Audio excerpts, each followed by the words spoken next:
Hey guys, my name is Jake Tellis, and I'm a music producer and mix engineer. And today I'm working from my laptop, and basically I don't have my iLock, and so some software I can't use. But I figured I'd show you a request that actually came in, which is how do I get a similar sound to the Chainsmokers "Don't Let Me Down" guitar part in their intro of a song, which you can look it up on YouTube. I'm not going to play it for copyright reasons. I just wanted to get this video tagged. But it's a cool song. It's been pretty big on the radio, and as you can see, it has a couple hits on YouTube. And basically, I'm going to show you how to get a similar sound with the reverbs, delays, using like a DI sound guitar, which I actually just got from like a Logic patch, which is like a clean guitar sound, which isn't the best, but I'll show you what you can actually do with it, starting with something that's pretty dry to something that's a little more exciting and interesting. And on the amp side, we're going to check out the Blue Cat Audio Destructor. And basically, it's like an amp sim / distortion box, and it can basically mimic like pretty much all distortion styles and clipping and that sort of thing. And I feel like I would use it on drums a lot and guitars and bass to dirty stuff up. And it has amp sim as well, as I said. You can check it out at Blue Cat Audio, and then just type in Destructor. You'll get there. I'll link it in the description as well. So let's actually check out the guitar I have, which is the intro of that song, dry. So it's just a DI guitar. There's no effects or no amp on it even. It's just DI. Let's play that.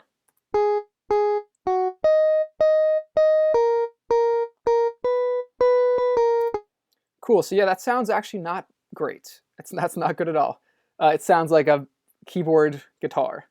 So let's see if we can add some life to that and kind of make it something that would sound half decent. And of course, this stuff would apply to something you would actually do properly with a proper guitar player and stuff like that. So let's check it out. Let's turn on the Destructor, and let's turn on our Native Instruments effects and our Valhalla reverb, which are kind of going through. And let's hear the after, and then I'll kind of go through and show you what I did to get it to sound like this.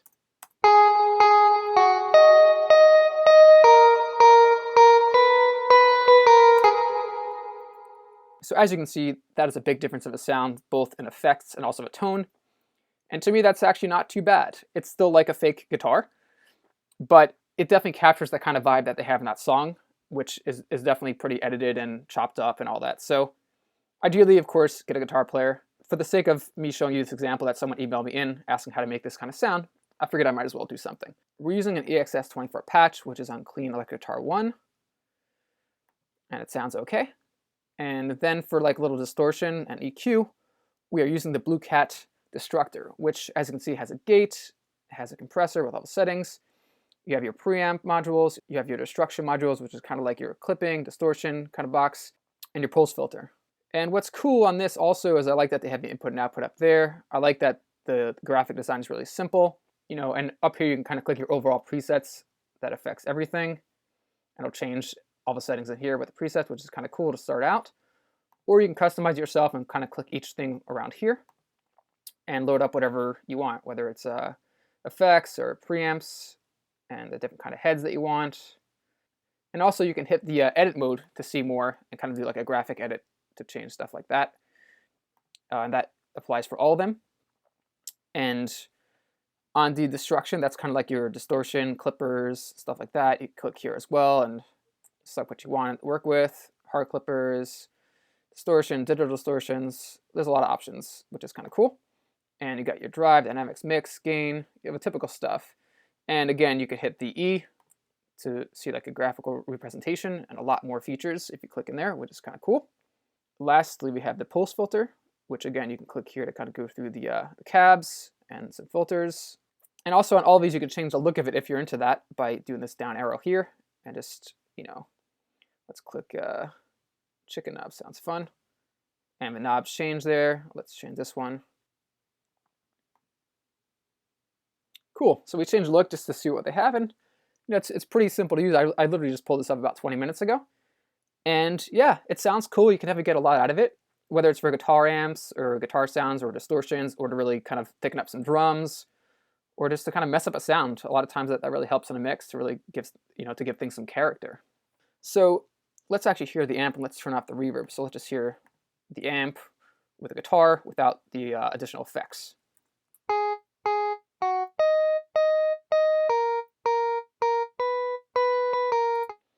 And that sounds a drop better than what it was without the amp, but let's actually show it before as well. So let's just have the guitar on, and let's remind ourselves what it was like without the amp.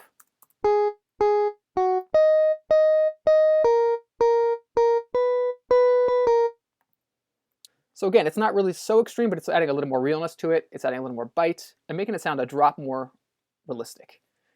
And so now let's actually check out our effects. So the first one is I'm routing on bus 1 guitar rig effects. So I'm using a spring reverb and a quad delay, which to me it sounded like they're using something like this in a song.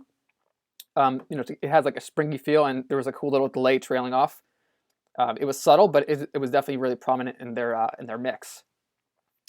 And yeah, this is from the Native Instruments guitar rig, and there's a bunch of effects. You can go to components, you can just drag stuff over. So I'm using these two.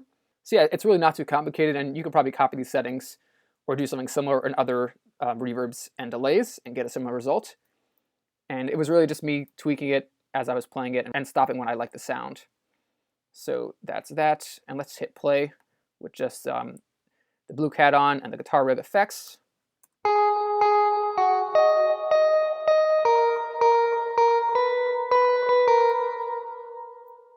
All right, so that's not too bad. It definitely helped add some life into that. But I still feel like, at that point, it still needed some more depth and more room and vibe. So on bus 2, which is right here, I added a Valhalla room. Let's unmute it. Let's hear it back with that.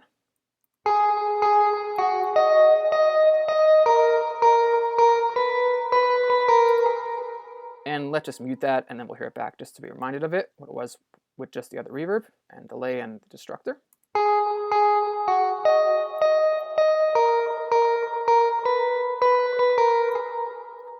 Cool. So yeah, the actually Valhalla room was adding a lot. So like when I muted it, I was kind of missing it. So it's really simple on this. The mix knob's all the way up. I'm on the basic starting point that this thing shows up as, and I got the pre-delay up to 10 milliseconds. I have the decay about 2 seconds. I have the high cut about 9K, and I have a depth at 50%.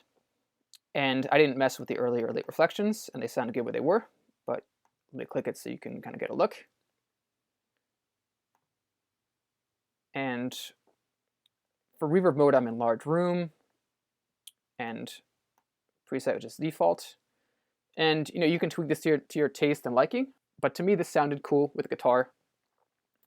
And basically all of us combined helped us get this sound.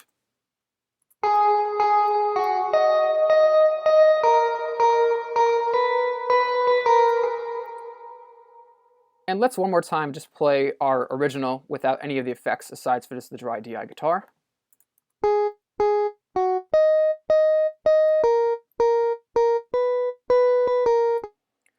Cool, so we went from that dry and kind of digital and not even listenable to something that sounds more like this.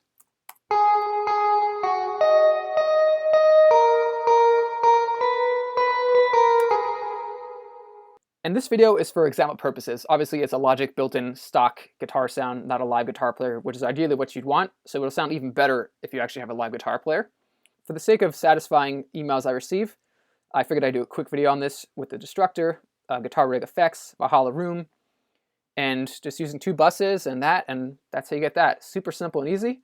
And I'll definitely link the Chainsmokers song that this guitar was based off of, and the part and the sound in the description, as well as the other products that were used in this. Thanks for watching, guys, and as always, hit that like button if you dug this video, and let me know in the comments if you'd like to see anything else in the future, and subscribe if you aren't already, and thanks for watching, and have a great day.